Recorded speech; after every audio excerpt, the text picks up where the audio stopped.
wisdom of the previous Lubavitcher Rebbe. From the time that the Jewish people left Egypt, the Jewish people are called Tzivot Hashem, the army of God.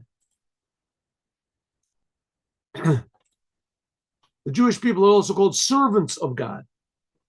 What's the difference between a soldier and a servant? A servant performs his master's commands, which can be on a lot of different levels.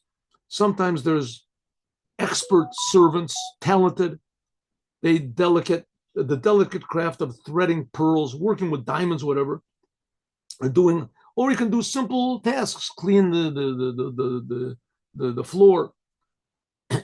A servant works with great labor, but it's not like a soldier. A soldier is self-sacrifice.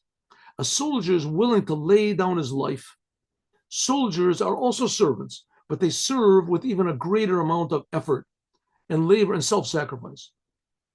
In a war, whether it's a defense or a war where you attack, soldiers stand at their post with the highest level of determination, undeterred by the enemy. Their service is not one of understanding. They follow orders. They go according to the orders of the commandment.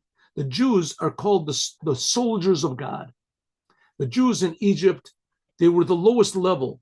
They had severe, bitter affliction. They were lowest of lowest slaves to evil. They were slaves, but slaves of Paro.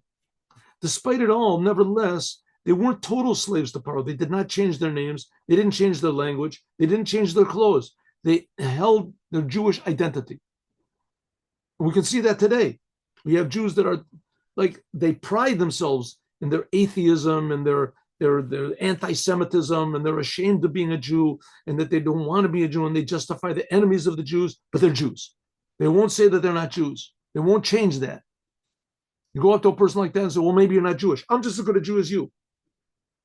The Jews in Egypt, with absolute determination, stood at their posts. They knew that God had promised to redeem them in Egypt. They held out. That's why they're called soldiers of God. They had self-sacrifice for their identity.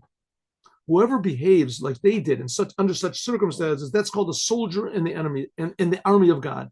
And God will help him in a way that manifests itself in nature and at the same time is above nature. Jews are essentially self-sacrificing for the truth. Now a story.